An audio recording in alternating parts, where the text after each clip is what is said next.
നമസ്കാരം. ശ്രീമദ് ഭഗവത്ഗീത 4-ാം അധ്യായം ജ്ഞാനകർമ്മ സന്യാസയോഗം. കഴിഞ്ഞ വീഡിയോയിൽ 39-ാമത്തെ ശ്ലോകമാണ് ചർച്ച ചെയ്തത്. ശ്രദ്ധയുള്ളവനായ, മോക്ഷത്തിൽ തൽപരനായ, ഇന്ദ്രിയ നിഗ്രഹമുള്ളവന് ആ ജ്ഞാനം ലഭിക്കുന്നു. ആ ജ്ഞാനം ലഭിക്കുന്നതോടുകൂടി അപരമായ ശാന്തിയെ, മുക്തിയെ, മോക്ഷത്തെ പ്രാപിക്കുന്നു. അത് കഴിഞ്ഞ് ജ്ഞാനത്തിനപ്പുറം പിന്നെ ഒരു കർമ്മം, അതിനെ ബോധിക്കാനായി പിന്നെ ഒരു സമാധി അല്ലെങ്കിൽ വേറെ സമാധി അഭ്യാസങ്ങൾ, അങ്ങനെയുള്ള യാതൊന്നും ഇല്ല എന്ന് ഇവിടെ ഈ ശ്ലോകത്തിലൂടെ ഭഗവാൻ വെളിപ്പെടുത്തി. അത് കഴിഞ്ഞ് അങ്ങനെ അല്ലാത്തവരുടെ നില, ഇങ്ങനെ ശ്രദ്ധയില്ല, അല്ലെങ്കിൽ ഇങ്ങനെ ഗുരുവാക്യങ്ങളെ, ശാസ്ത്രങ്ങളിൽ ശ്രദ്ധയില്ലാതെ അല്ലെങ്കിൽ അതിനായി പരിശ്രമിക്കാതെ ഉള്ള ആ സംശയാലുക്കളെ കുറിച്ച്, അങ്ങനെ അല്ലാത്തവരെ കുറിച്ച് അടുത്ത ശ്ലോകത്തിൽ പറയാണ്.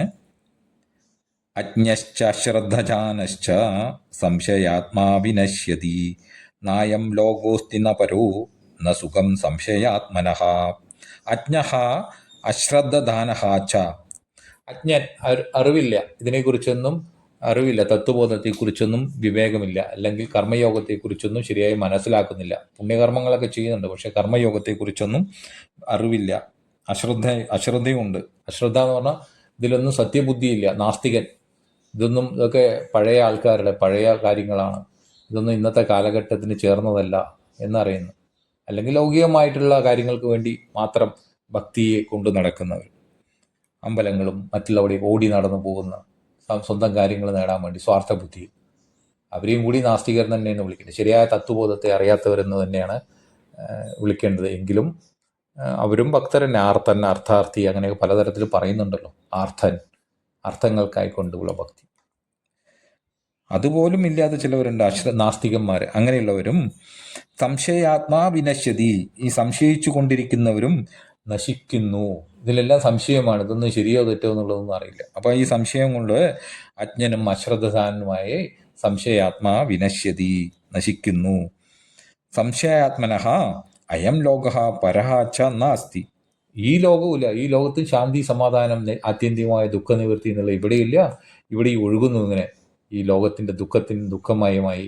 അതിലെവിടെയോ സുഖം ഒന്ന് ചെറുതായിട്ട് ഈ വെള്ളത്ത് മുങ്ങി നീന്താൻ അറിയാത്തവനൊന്ന് ഇടയ്ക്കൊന്ന് ശ്വാസം കിട്ടാൻ മേലോട്ട് വരുന്നത് പോലെ ചെറുതായി കിട്ടുന്നു, വീണ്ടും വെള്ളത്തിൻ്റെ അടിയിൽ ശ്വാസം മുട്ടി തന്നെ എന്നതുപോലെ ദുഃഖത്തിലാഴ്ന്നുകൊണ്ട് സുഖത്തെ ശരിയായിട്ടും എന്താണ് പരമമായ ശാന്തി എന്നറിയാതെ അയം ലോകഃ പരഃ ച നാസ്തി, ഈ ലോകവുമില്ല, പരലോകവും അദ്ദേഹത്തിനില്ല. പരലോകം എന്ന് പറഞ്ഞാൽ പുണ്യമായ അങ്ങനത്തെ ബ്രഹ്മലോകങ്ങളൊന്നും ആ വ്യക്തിക്കില്ല, സംശയാത്മയ്ക്ക്, ആ സംശയം ഉള്ളവന് ഇല്ല. സുഖം നാസ്തി, അവിടെ ശാന്തി, സമാധാനമൊന്നും ഇല്ല ആ വ്യക്തിക്ക്. സംശയാത്മാ വിനശ്യതി എന്ന് ഈ തത്വത്തെക്കുറിച്ച് പറഞ്ഞ്, അങ്ങനെ ശ്രദ്ധയുള്ളവനെ കുറിച്ച് വിശേഷണം പറഞ്ഞുകൊണ്ട് ഇവിടെ ആ ശ്രദ്ധയില്ലാത്തവരെ കുറിച്ചുകൂടി, അല്ലെങ്കിൽ നാസ്തികരെ കുറിച്ചുകൂടി പറഞ്ഞിരിക്കുകയാണ് ഭഗവാൻ. അതുകൊണ്ട് യോഗസന്യസ്തകർമാണം ജ്ഞാനസംഛിന്ന സംശയം ആത്മവന്തം ന കർമാണി നിബധ്നന്തി അല്ലയോ അർജുന, യോഗസന്യസ്ത കർമാണം, യോഗം കൊണ്ട് തന്നെ കർമ്മങ്ങളെ സന്യസിച്ചവനും, കർമ്മങ്ങൾ പറഞ്ഞാൽ അവിടെ ധർമ്മവും അധർമ്മവും, അങ്ങനെ എല്ലാ വേദങ്ങളിൽ പറയുന്ന ധർമാധർമ്മ കർമ്മങ്ങളെല്ലാം, വിധി നിഷേധങ്ങളെല്ലാം, എല്ലാ കർമ്മങ്ങളെയും സന്യസിച്ചവനും, ജ്ഞാനസംഛിന്ന സംശയം, ജ്ഞാനം കൊണ്ട്, ഈ ജീവാത്മ പരമാത്മ ഏകത്വ ജ്ഞാനം കൊണ്ട്, അദ്വൈത സാക്ഷാത്കാരം കൊണ്ട് എല്ലാ സംശയങ്ങളെയും ഛേദിച്ചവനും, ഇല്ലാതാക്കിയവനും. അവിടെ പിന്നെ സംശയങ്ങളൊന്നുമില്ല, തത്വബോധത്തെക്കുറിച്ച് യാതൊരു സംശയവുമില്ല അവിടെ. പിന്നെ അതിൽ ആ ദോഷങ്ങളാണ് മാറേണ്ടത്. ഈ ബോധത്തിനല്ല കുഴപ്പം, ആ ബോധത്തിൽ നമുക്ക് ഉണ്ടാകുന്ന സംശയ വിപര്യ ദോഷങ്ങൾ, അജ്ഞാന സംശയ വിപര്യ ദോഷങ്ങളാണ് മാറേണ്ടത്. അതിനാണ് സത്സംഗങ്ങളും കർമ്മയോഗങ്ങളും മറ്റുള്ള എല്ലാ സാധനങ്ങളും പറഞ്ഞിരിക്കുന്നത്. അപ്പോൾ സത്സംഗം കേൾക്കുന്നതും കർമ്മയോഗപരമായിരിക്കണം. എല്ലാം കർമ്മയോഗപരമായി ചെയ്ത് ചിത്തശുദ്ധിയിലൂടെ ആ തത്വബോധം ഉണ്ടായവന് പിന്നെ യാതൊരു സംശയവുമില്ല. ആ തത്വബോധം നിശ്ചയമായിട്ട് അവന് ബോധിച്ചിരിക്കുന്നു. തത്വനിഷ്ഠ, ചിത്തശുദ്ധിയിലൂടെ ആത്മജ്ഞാനനിഷ്ഠ ഉണ്ടായിരിക്കുന്നു. അങ്ങനെ ജ്ഞാനസംഛിന്ന സംശയം ആത്മബന്ധം പറഞ്ഞാൽ ജിതേന്ദ്രിയൻ, അവിടെ ഇങ്ങനെ സ്വന്തം ഇന്ദ്രിയങ്ങളെ ജിതേന്ദ്രിയനായ ആ ധീരൻ ആ വിഷയങ്ങളിലേക്ക് ഞാൻ എൻ്റെ എന്നുള്ളതിലേക്ക് ആ ബന്ധനപ്പെടാതെ ഇരിക്കുന്ന ആ ധീരനെ കർമാണി ന നിബധ്നന്തി, യാതൊരു കർമ്മങ്ങളും അതിൻ്റെ ഫലങ്ങളും യാതൊന്നും ബന്ധിക്കുന്നില്ല, അവൻ മുക്തനായിരിക്കുന്നു എന്ന് പറയുന്നു. അപ്പോൾ ഇതെന്ത് ചെയ്യണം? ഇങ്ങനെ ജ്ഞാനത്തിനായിട്ട് കർമ്മയോഗം വഴി എന്ത് ചെയ്യണം?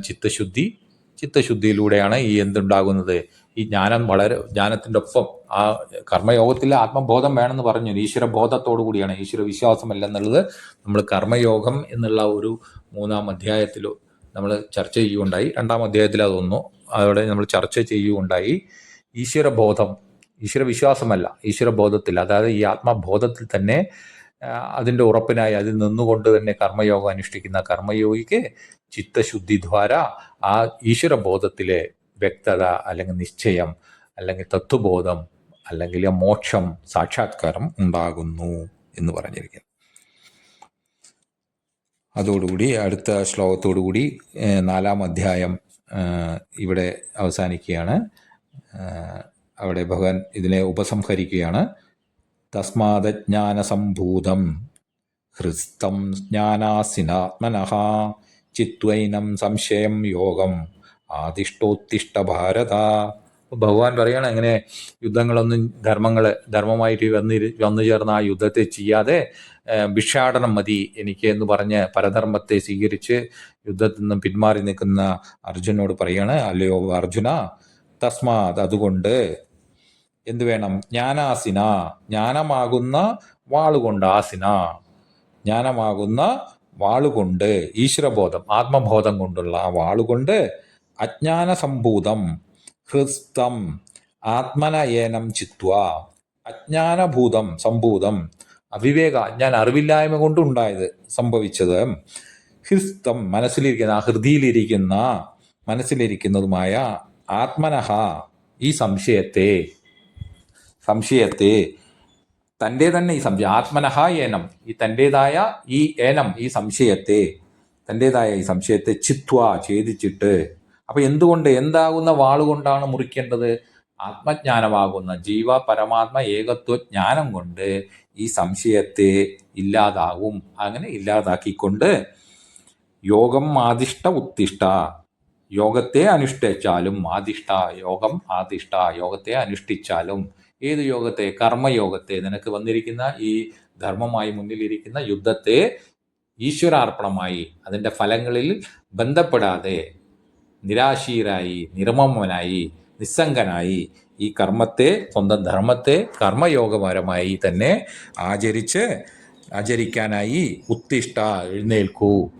ഇങ്ങനെ പരധർമ്മത്തിലേക്ക് പോകുന്നത് ശരിയല്ല. നിനക്ക് ആത്മജ്ഞാനത്തിൻ്റെ ബോധം ഇല്ലാതെയാണ് നീ ഈ കർമ്മത്തിൽ നിന്ന് മാറി നിൽക്കുന്നത്. ആത്മബോധത്തിലുള്ളവന് കർമ്മമില്ല, അവിടെ പിന്നെ ഈ സംശയങ്ങളില്ല, ചോദ്യങ്ങളില്ല, അവന് മാറി നിൽക്കേണ്ടത് ആവശ്യം വരുന്നില്ല. അല്ലെങ്കിൽ അതിൽ തന്നെ പ്രവർത്തിച്ചാലും മാറി നിന്നാലും യാതൊരു പ്രശ്നവുമില്ല. അതൊന്നും ആത്മാവില്ലെന്നുള്ള ബോധിച്ചവനാണ്. പക്ഷെ ഒരു അജ്ഞാനിയെ സംബന്ധിച്ചോളം അകർമ്മത്തിലേക്ക് നീങ്ങരുത്.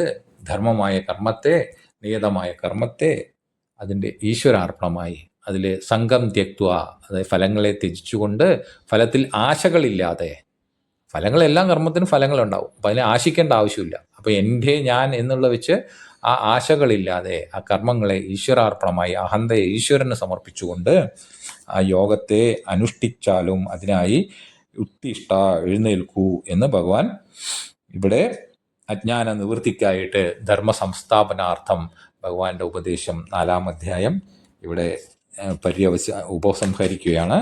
തുടർന്ന് 5-ാമത്തെ അധ്യായം ജ്ഞാനയോഗമാണ്. ജ്ഞാനയോഗത്തെ നമുക്ക് അടുത്ത വീഡിയോയിൽ ചർച്ച ചെയ്യാവുന്നതാണ്. നമസ്കാരം.